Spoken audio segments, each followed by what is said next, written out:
Mark Bishop Show. Truly like a box of chocolates. You never know who you're going to meet. From business, lifestyle, and fun. Here's Mark.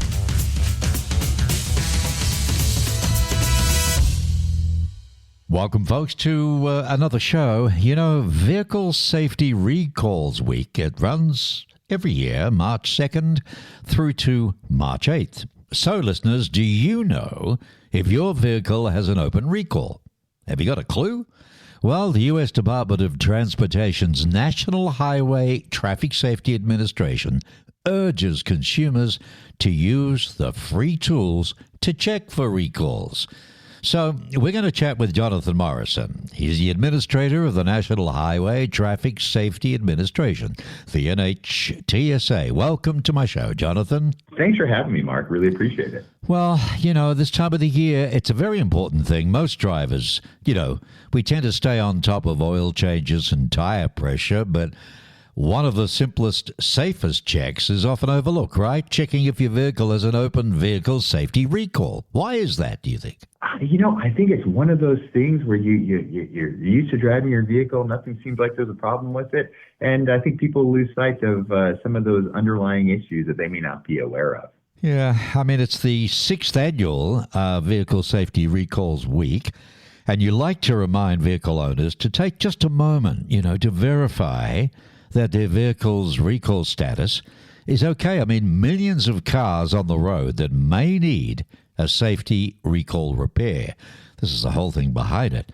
And the NHTSA's free license plate and VIN lookup tools, they're available. Tell us about those, please, Jonathan, if you would. Absolutely. So what we're looking to do is, try to remind people, as they're moving their clocks forward this coming Sunday, a lot of times people are thinking of some of the general safety checks. They're going to go look at the batteries of their fire detectors and their carbon monoxide detectors.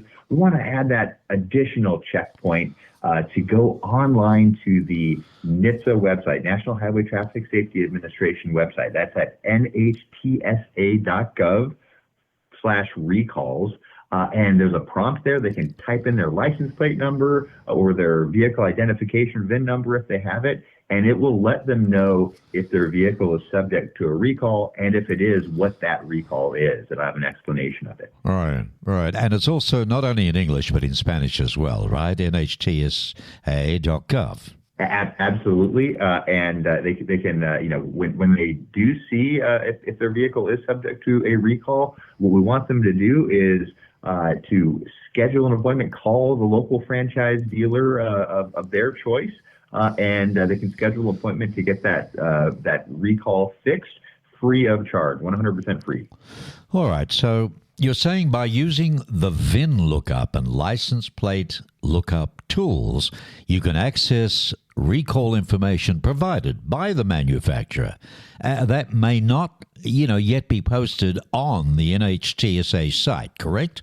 It'll provide information on that specific vehicle, and there'll be information on the recall that is available on the site. Okay. Well, if a vehicle has an open recall, how do you get it fixed?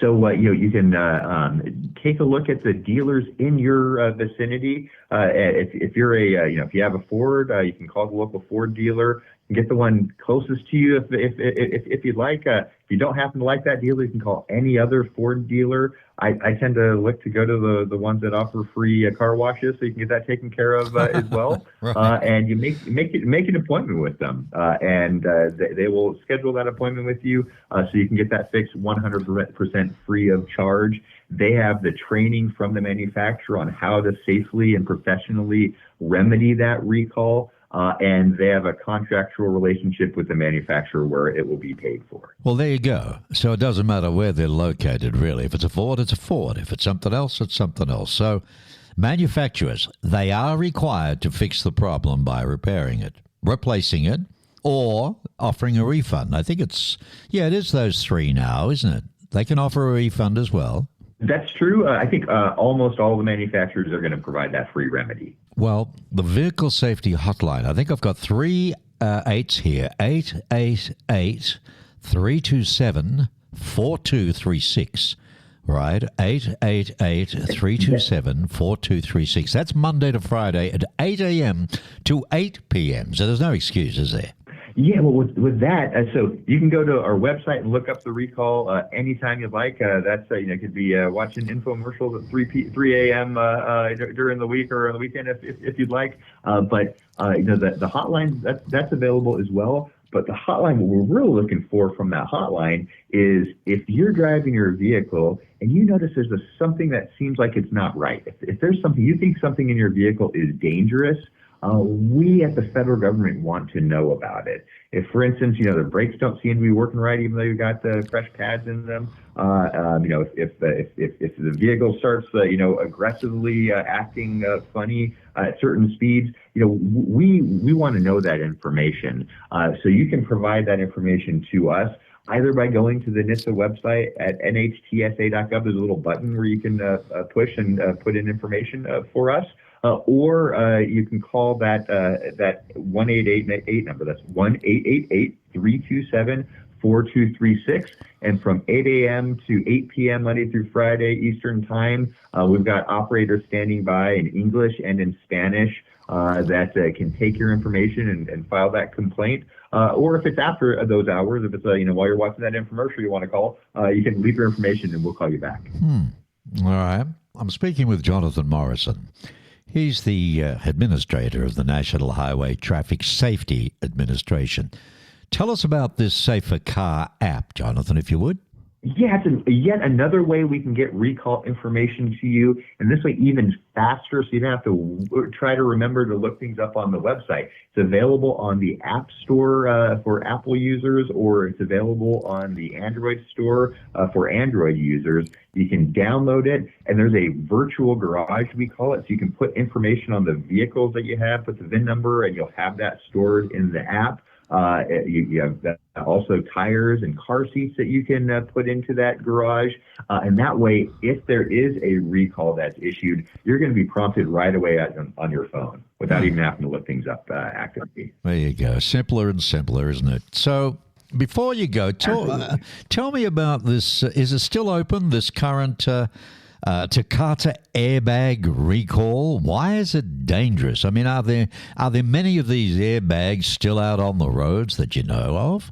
Yes, it's a bit of a bit of a surprise. So this is one of the more dangerous recalls we've ever encountered, and this relates to airbag inflators. This goes all the way back to I think model year 2007. So this has been hanging out there for a while. Hasn't it? And when you think about the airbag system in a vehicle, it's a very sophisticated system that needs to detect a crash, and deploy this airbag with air prior to your body even moving forward. So that means that airbag needs to be inflated super, super quick. Yeah. And so you have an explosive in a metal canister to inflate that airbag before your body moves forward so it can catch you.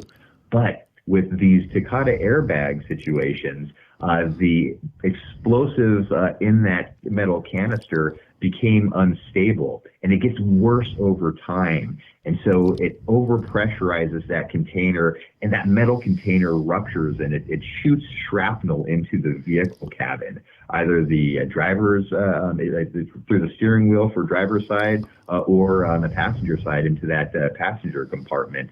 And so it's extraordinarily dangerous. And we've seen 28 people killed from this and hundreds of injuries. Good Lord. So despite the fact this has been going on for a while, we still got tens of millions of these vehicles out there, Mark. So, when you go to that NHTSA website, NHTSA.gov/recalls, if it shows that this is a Takata airbag recall, all recalls are serious. All are very seriously safety related. But with those, man, run, do not walk to get that taken care of. Wow. Think about it. Driving along and, it's like being in a war. All of a sudden, this thing explodes with both of you. It's got to be fixed. Jonathan Morrison, ladies and gentlemen, he earned a bachelor's degree in philosophy and music, would you believe, from the University of Pittsburgh, a Juris Doctor from Notre Dame Law School, and a master's degree in international business law from the University College in London. Bit of a bright spark. How on earth did you get into this niche? Tell me, Jonathan. Yeah, I'm a car guy. I've always loved cars. Grew up with cars in the family, working on cars and whatnot. Yeah. So I've got maybe a little bit of a bug in me. Good on you. Do a great job. Keep pushing, man. We got to keep that safety on our roads. There's enough without that as well. Thank you, Jonathan Morrison. Ladies and gentlemen, the administrator of the National Highway Traffic Safety Administration here on The Mark Bishop Show. Join us again for another episode of The Mark Bishop Show. It's a production of Mark Bishop Media.